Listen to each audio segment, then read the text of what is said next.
안녕하십니까 더비용 여러분. 청소년 상담사 3급 필기시험을 대비한 이론 시간입니다. 오늘은 두 번째 과목인 집단 상담의 5번째 시간입니다. 교재 위치는 107페이지 가운데 쪽에 있는 4번 인지적 이론, 합리적 정서행동이라고 해서 REBT 이론이라고 하는 상담 이론에 대해서 공부하는 걸로 시작하겠습니다. 자, 좀 교재 찾으셨나요? 알버트 앨리스, 우리가 상담 이론을 공부할 때 늘 등장하는 인지적 접근에 있어서의 상담 이론을 전개한 REBT 이론 매우 중요한데요. 그거부터 우리가 살펴보도록 하겠습니다.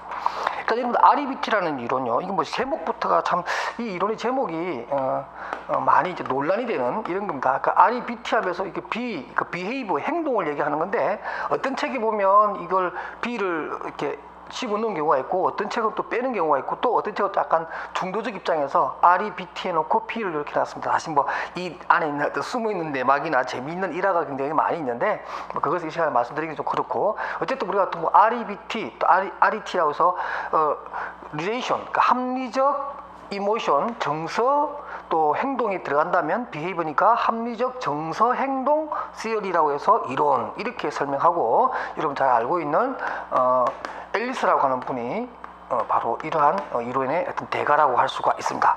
이 REBT의 가장 핵심적인 내용의 이론적 배경은 이런 거예요. 우리가 어떤 그러니까 그런 거겠죠.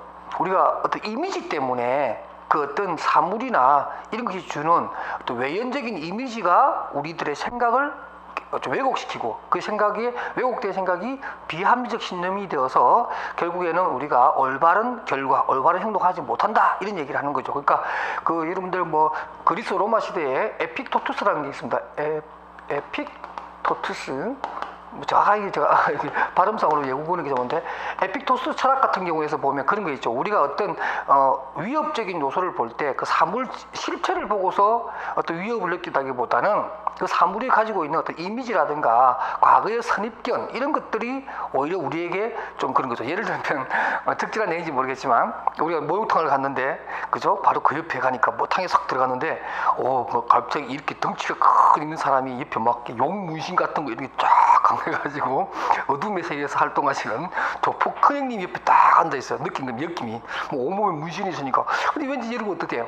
좀 마음이 좀 찜찜하죠. 괜히 그냥 깊게 물 한 부대 한번 튀기면 해코지 당할 것 같기도 하고. 그러니까 그 사람이 아무 얘기도 안 하고 아무 행동도 안 취했지만 우리가 슬그머니 피해버립니다. 그죠? 그러니까 그 사람이 가지고 있는 어떤 실체 그 자체보다도 그 사람이 풍기는 이미지라든가 이런 것들이 우리를 하여금 저 사람은 무슨 조폭인 것 같아, 괜히 옆에 있다가 애꿎은 일에 휘말려가지고 내가 또 봉변당하지 싶어가지고 그 자리를 피할 수 있다는 거죠. 바로 이러한 것들을 하나 예를 들면서 우리의 어떤 인간의 행동이라고 하는 것이 단순히 어떤 학습에 관한 내용으로 잘못된 학습 때문에 생겨난 것이 아니라 어떤 신념, 빌리프라고 하는 건데요. 이 신념이 잘못됐다는 거죠.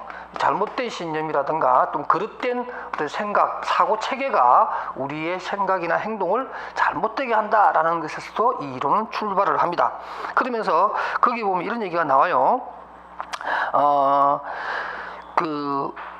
일본의 방가루 1번에 보면 그 조금 밑에 제가 비합리적 신념이라고 해놨어요. 그래서 보면 이런 게 있습니다. 정서적 문제는 비합리적 신념에 기인하기 때문에 비합리적인 것을 합리적인 것으로 대체하는 것으로서 해도 된다, 이런 얘기입니다. 그러니까 결국에는 우리가 어떤 행동에 있어서 부적절한 행동을 하는 이유 중에 하나가 바로 뭐냐면 생각의 차이, 정서적인 부분에 있어서의 신념의 차이가 있기 때문에 그 부분만 우리가 수정을 하게 되면 얼마든지 올바른 행동을 할 수 있다, 이렇게 얘기를 하는 것이고요. 그런 의미에서 비합리적 신념이라고 하는 개념을 설명해 두었습니다. 그래서 이러한 REBT 이론에 있어서의 집단 상담자의 역할은 결국에는 참여자, 내담자들이 가지고 있는 비합리적 신념을 보통 논박이라 그러는데 논리적 반박이죠. 논리적 반박, 디스퓨트라고 하는 것인데, 이런 논리적 반박을 통해서 해결해야 된다, 이렇게 얘기를 합니다.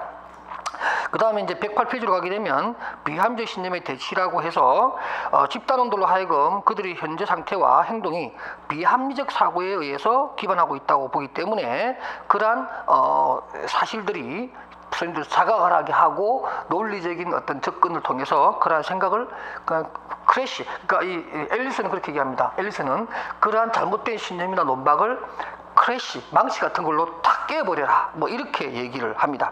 그러면서 양가로 이번에 나온 것처럼 논박을 통해서 합리적인 것으로 대처하도록 돕고, 또 능동적이고 지시적이며 설득적으로 철학적인 방법으로 접근을 해서 내담자의 잘못된 신념을 고쳐주는 거니까, 신념을 고쳐주는 게 중요하지 행동 그 자체를 고쳐주는 건 중요한 게 아니다. 그렇게 얘기합니다. 왜 그러냐면은 사실 엘리스라고 하는 사람도 사실은 행동주의에서 출발을 해요. 행동주의에서 출발을 하는데, 행동주의의 가장 기본적인 요소가 뭐냐면 바로 인간의 잘못된 행동은 과거에 잘못된 학습에서 기인한다, 이렇게 설명을 합니다. 그런데 우리가 때로는 학습이라고 하는 과정을 거치지 않아도 잘못된 결과를 야기하거나 잘못된 행동을 할 때가 있거든요. 바로 그런 부분에 대해서, 또는 학습을 새롭게 시켰지만 또다시 그 옳은 학습을 하지, 그러니까 옳은 학습을 받았음에도 불구하고 또 적절하지 못한 행동을 하는 경우가 있거든요. 바로 이러한 것들을, 문제를 극복하는 데 있어서 행동주의에는 좀 한계가 있다, 이렇게 보고서 앨리스는 자신만의 조그만 독특한 체계인 REBT로 이렇게 이론적인 부분을 약간 변형을 하게 됩니다. 그래서 REBT의 아주 핵심적인 요소는 행동 그 자체를 고치려고 하지 말고 그 행동의 기반이 되는 사고를 바꾸자, 이런 얘기입니다. 행동주의와는 조금 다른 거죠. 행동주의는 뭐예요? 행동 그 자체가 잘못된 거니까 행동 그 자체를 수정하려고 해야지, 행동 뒤이면, 그러니까 눈에 보이지 않는 신념이니 생각이니 사고체계니 하는 것은 별로 중요하지가 않다. 그것은 대상이 아니다. 눈에 보이는 행동 그 자체를 수정하려고 해야 과학적이다, 뭐 이렇게 생각하는 거죠. 그래서 행동주의를 행동과학주의 상담이론, 이렇게 얘기하는 거예요. 자, 그런 내용들을 이제 배경을 또 설명을 들었으니까 좀 더 이해하실 텐데, 그러면서 방가로 3번에 보면 집단 상담 내의 기법이 나오면서 인지적 기법과 정서적 기법 두 가지로 접근을 합니다. 특히 인지적 접근은 이 REBT 이론의 핵심적인 거죠. 결국에는 어떤 정확한 정보라든가 정확한 인지적 요인을 투입을 해서 그 사람의 잘못된 비합리적 신념을 깨는 것이고, 그다음 적극적인 자기 진술문을 가르쳐서 말 그대로 좀 지시적으로 접근할 필요가 있겠다. 그리고 이제 심리 교육적 방법으로는 탐닉을 극복을 하고 우울에 대처하는 것이고, 분노를 조절하게 하고, 그죠? 또 문제의 정확한 어떤 핵심을 이야기함으로 해서 자기 주장을 갖게 하는 것, 이런 것들이 일반적이고, 또 많이 쓰는 것이 바로 인지적 재구조화라고 하는 말이 있습니다. 꼭 하나 알아두시기 바랍니다. 이 논박을 통해서 인지적 재구성이라고 하는 기법을 사용합니다. 그러니까 자신의 어떤 코그니티브, 인지적인 측면에 잘못된 신념이 들어갈 수 있다는 거죠. 그래서 이러한 잘못된 신념에 대한 부분을 재구성함으로 해서 정확한 정보라든가 어떤 상식적인 내용을 담으면서 재구성함으로 해서 자기의 닥친 어떤 문제를 정확하게 인식하게 하는 방법입니다. 그래서 결국에 이제 이 인지적 재구성하라고 하는 것은 비효율적인 사고 체계를 효율적 사고 체계로 바꾸는 내용이다, 이렇게 볼 수가 있겠습니다. 그다음 두 번째로 이제 정서적 기법입니다.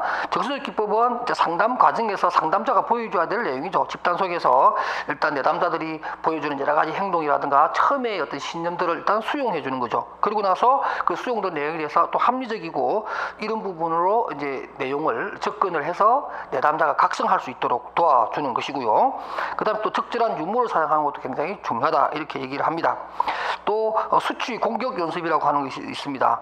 보면 이런 게 있어요. 수치심에 기저하는 비합리적 신념을 많이 다루고 직면하게 되면 이로 인해 정서적 혼돈은 점점 덜 느끼게 된다라고 해서, 일반적으로 우리가 비합리적 신념을 갖게 되는 것 중에 하나가 그런 거잖아요. 뭐 이러면 어떡하지? 저러면 어떡하지? 내가 만약에 실패하게 되면 나에 대한 비난은 엄청날 거야. 뭐 우리가 일반적으로 과잉 일반화라든가 뭐 양극적 사고를 한다든가 이런 거겠죠.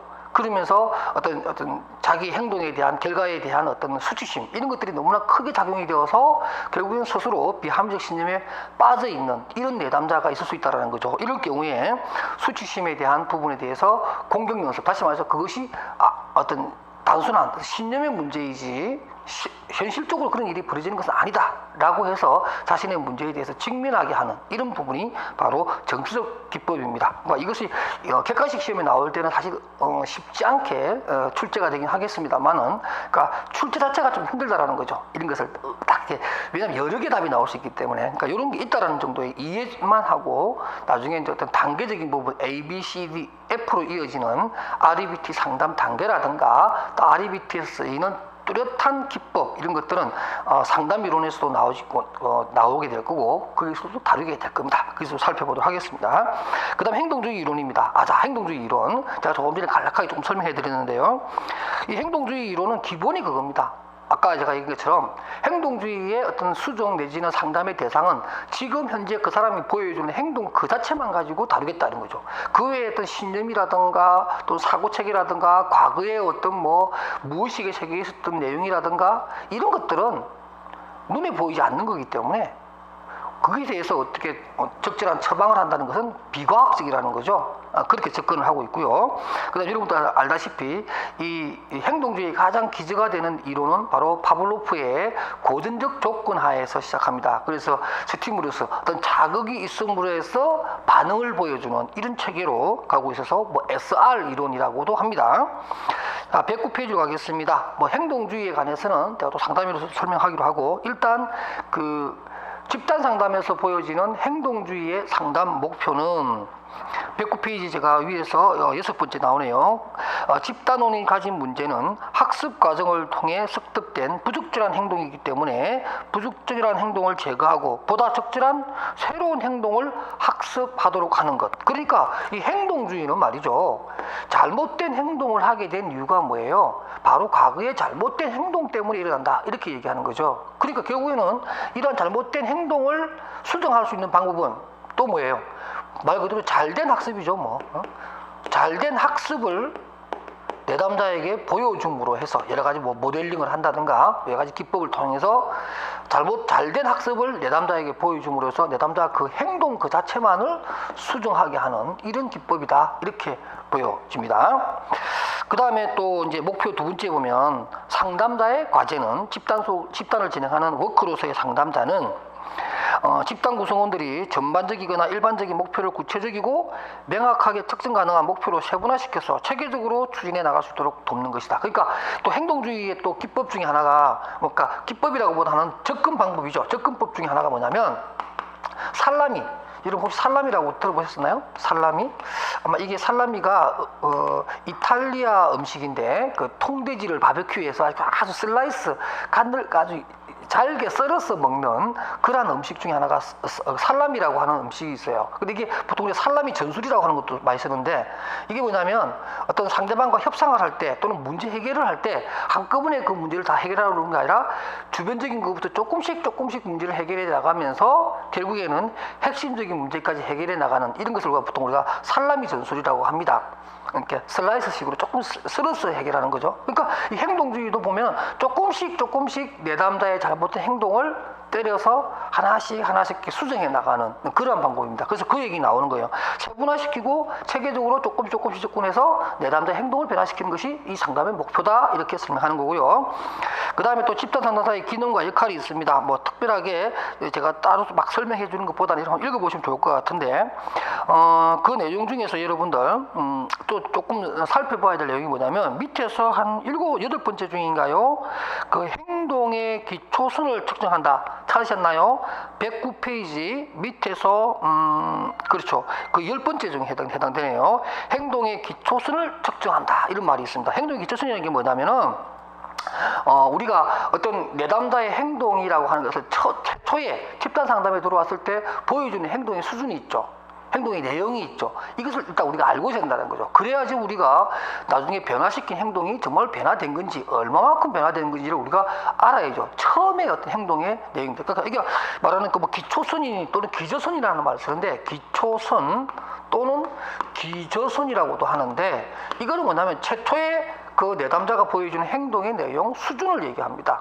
일단 그걸 알아야 우리가 어떤 처방을 했을 때 그 변화된 내용을 알게 되어서 우리 처방의 어떤 그 효과가 또는 상담의 효과가 있다 없다를 판단할 수 있는 거잖아요. 그죠? 그래서 일단은 행동의 기저선을 먼저 측정을 하고 그 다음에 얼마만큼 변했고 또 어느 정도의 어떤 그런 상담에 어떤 효과가 투입돼야 하는 것을 우리가 연구의 하나의 내용으로도 우리가 활용할 수 있는 거니까 이런 행동의 기저선을 측정한다. 이것도 굉장히 중요한 내용입니다.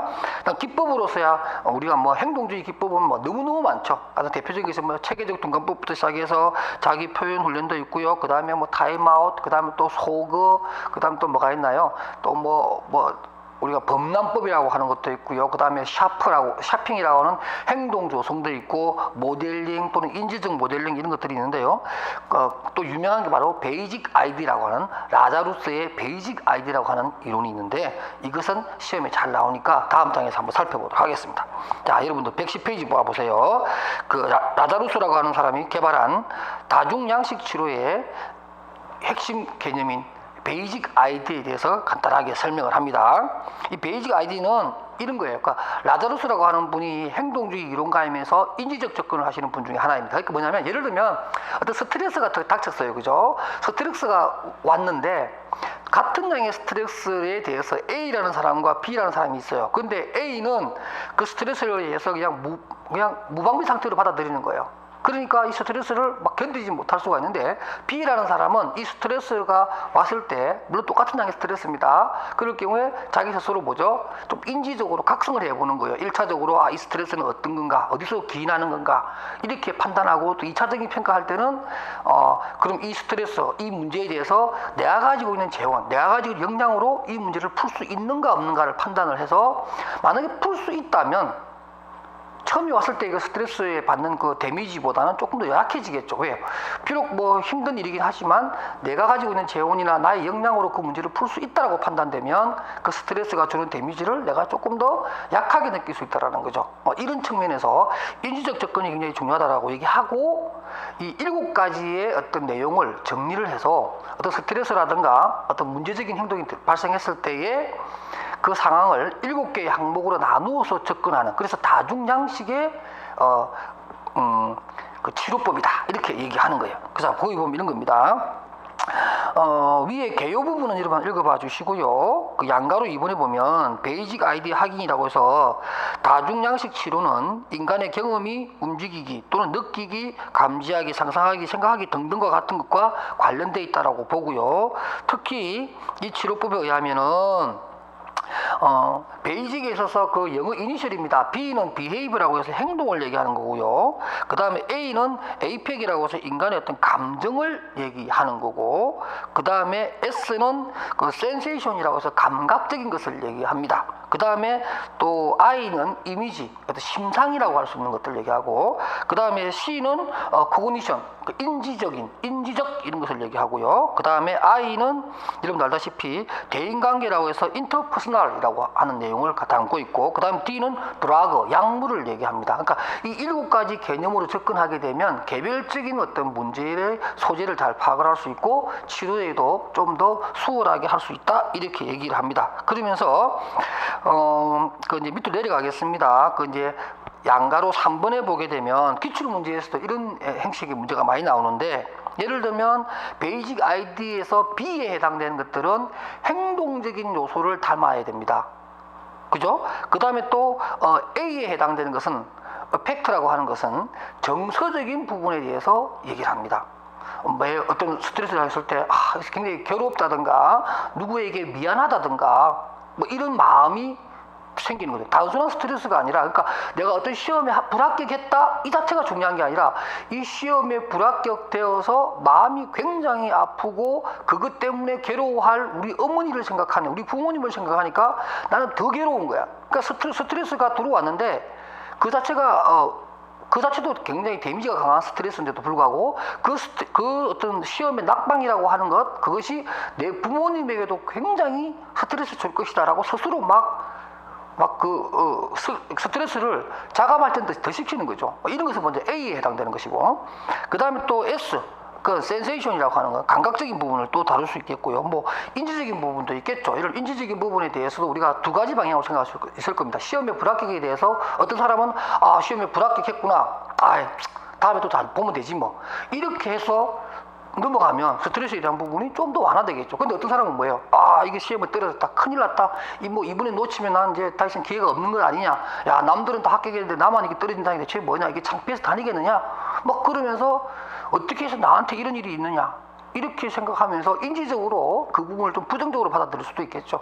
이런 것들입니다. 그다음 또 드라그 같은 경우는 예를 들면 수면제 먹는다든가, 아니면 어떤 우울증, 향정신성 같은 그런 약물 처리를 한다든가, 이런 것들을 내용을 얘기합니다. 그래서 이 상급 기출 필기시험의 기출문제 내용들을 보면 그런 이제 그 주어진 문장이 B에 해당되는 거냐, S에 해당되는 거냐, C에 해당되는 거냐 이렇게 우리가 상식적으로 찾아내면 되는 것들이니까 그렇게 어렵지 않습니다. 제가 조금 전에 설명했던 그런 문구들이 나와요. 그 문구가 정서적인 문제냐, 아니면 뭐 인지적인 문제냐, 아니면 약물에 관련된 문제냐, 아니면 어떤 이미지, 상상 속에 해당되는 내용이냐, 그것만 여러분들이 연결돼서 찾으면 되는 문제입니다.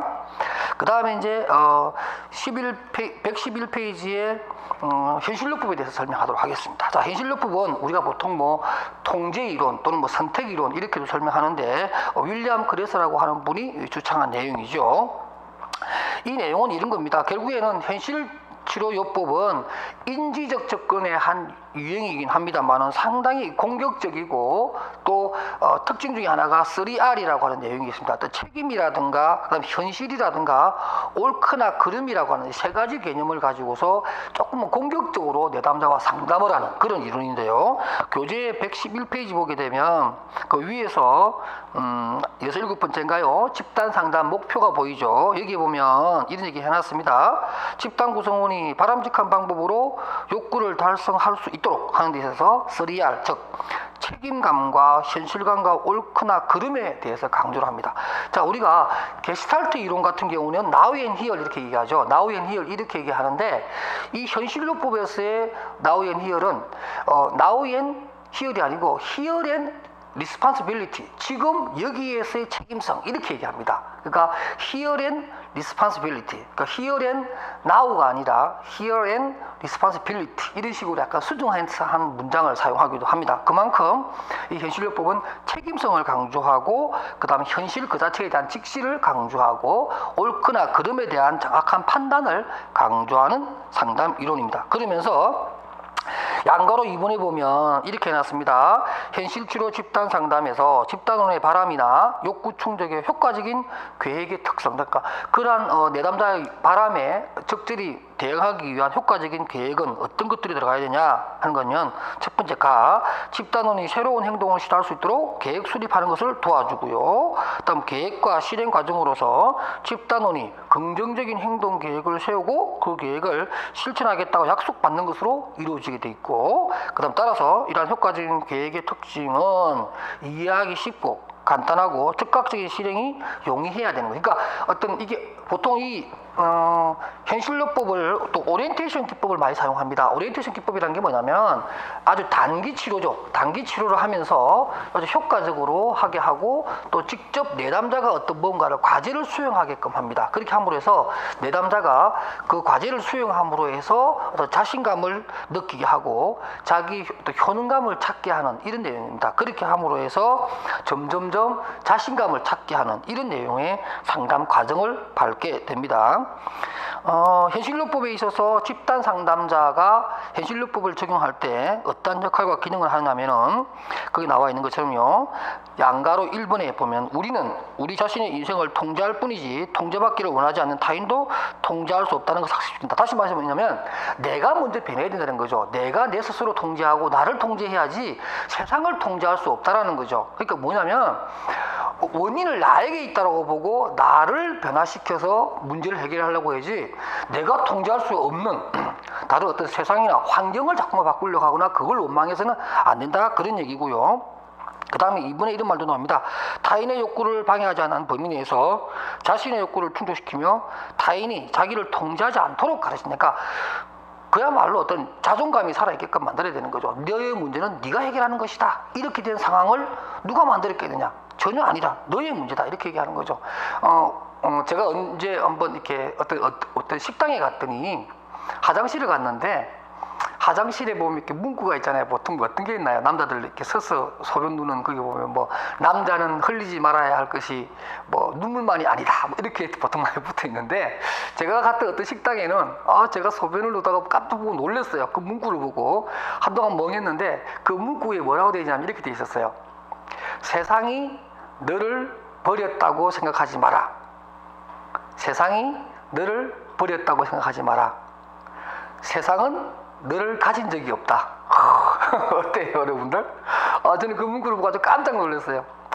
그렇죠.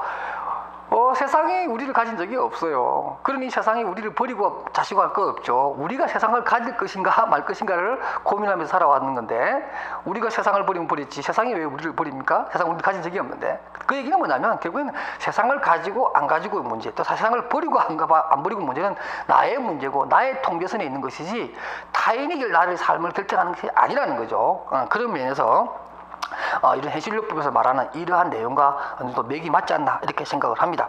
그렇게 해서 3번을 보면 치료자는, 다시 말해 상담자는 내담자에게 자신의 정신적, 신체적 건강 유지에 유익한 활동을 찾아서, 다시 말해서 어떤 오리엔테이션 기법에서 어떤 그 내담자에게 어떤 이 현실에 맞는 아주 몇 가지 과제를 줌으로 해서 긍정적인 현상에 몰입하게 한다. 다시 말해서 조금씩 자기가 성공적인 체험을 하게 하는 거죠. 성공적 체험, 긍정적 탐닉이라고 말합니다. 그러니까 이 긍정적 탐닉이라고 하는 것도 많이 합니다. 탐닉이란 말이 좀 단어가 좀 어떨지 모르지만, 그러니까 좋은 거예요. 그러니까 어떤 성공적인 체험을 여러 번 하게 하는 거예요. 성공을 막 자꾸 하다 보면 막 자신감이 생기잖아요. 그죠? 자기 효능감을 키우는 하나의 방법 중에 하나인데, 그런 것을 통해서 내담자의 문제를 하나하나씩 해결한다. 이렇게 얘기하는 거예요. 그 다음에 이제 현실요법이 집단기법에서 쓰이는 내용은 결코 포기하지 않는 것을 보여준다. 그러니까 현실요법의 기법 중에 어떤 것들이냐면 이런 것이에요. 변명을 받아주지 않는 기법. 뭐 좀 이상한가요? 변명을 받아주지 않는 기법, 이런 것도 있습니다.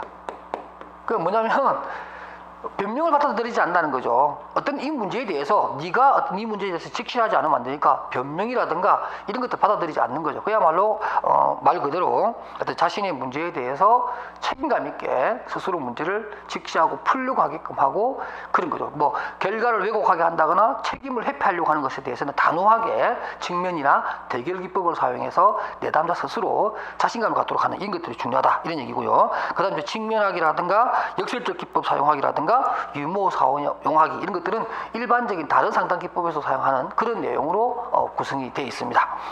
이렇게 해서 오늘은 또 우리가 현실요법까지 집단 상담에서 쓰이는 내용에 대해서 설명해 드렸고요. 다음 시간에는 인간중심 상담 이론에 대해서 또 이러한 이론들이 집단 상담에서 어떻게 적용되는가 하는 것들을 공부하도록 하겠습니다. 자, 오늘도 준비한 것은 다 했습니다. 여러분 수고하셨습니다.